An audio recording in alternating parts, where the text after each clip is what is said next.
যুদ্ধবিরতির পর প্রথমবারের মতো মুখ খুললেন ইরানের সর্বোচ্চ নেতা আয়াতুল্লাহ আলী খামেনি। ইসরায়েলের বিরুদ্ধে যুদ্ধকে জয় বলে আখ্যা দিয়েছেন তিনি। টেলিভিশন বার্তায় খামেনি বলেন, এই যুদ্ধের মাধ্যমে ইরান যুক্তরাষ্ট্রের মুখে সজোরে থাপ্পড় মেরেছে। 12 দিনের যুদ্ধের পর ট্রাম্পের মধ্যস্থতায় যুদ্ধবিরতিতে সম্মত হয় ইরান। তবে যুদ্ধবিরতির পরও দেশটির সর্বোচ্চ নেতা আয়াতুল্লাহ খামেনির অনুপস্থিতি নিয়ে প্রতিবেদন প্রকাশ করে প্রভাবশালী সংবাদ মাধ্যম নিউ ইয়র্ক টাইমস। এবারে সেই নীরবতা ভাঙলেন আয়াতুল্লাহ খামেনি। টেলিভিশন বার্তায় ইরান যুক্তরাষ্ট্রকে সজোরে থাপ্পড় মেরেছে বলে দাবি করেন তিনি। এর আগে সামাজিক যোগাযোগ মাধ্যম এক্সে এক পোস্টে বলেন, ইসরায়েলের বিরুদ্ধে বিজয় হয়েছে তেহরানের। নতুন করে আগ্রাসন হলে তার চড়া মূল্য দিতে হবে। মার্কিন প্রেসিডেন্ট যা করেছেন তা অতিরঞ্জিত।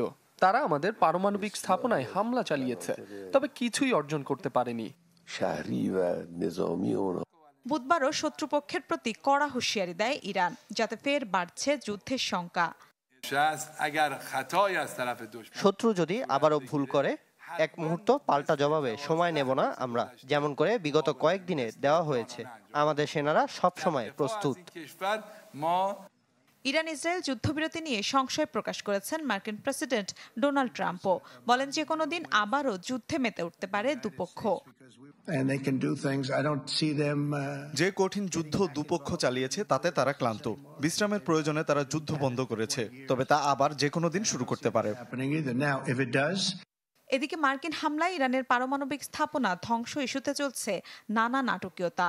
24 জুন ফাঁস হওয়া এক গোয়েন্দা প্রতিবেদনে ইরানের পারমাণবিক স্থাপনাগুলো অক্ষত থাকার কথা জানায় পেন্টাগন। ট্রাম্পের কড়া প্রতিক্রিয়ার পর নতুন করে বিবৃতি দিয়েছেন সিআইএর পরিচালক জন র্যাডক্লিফ।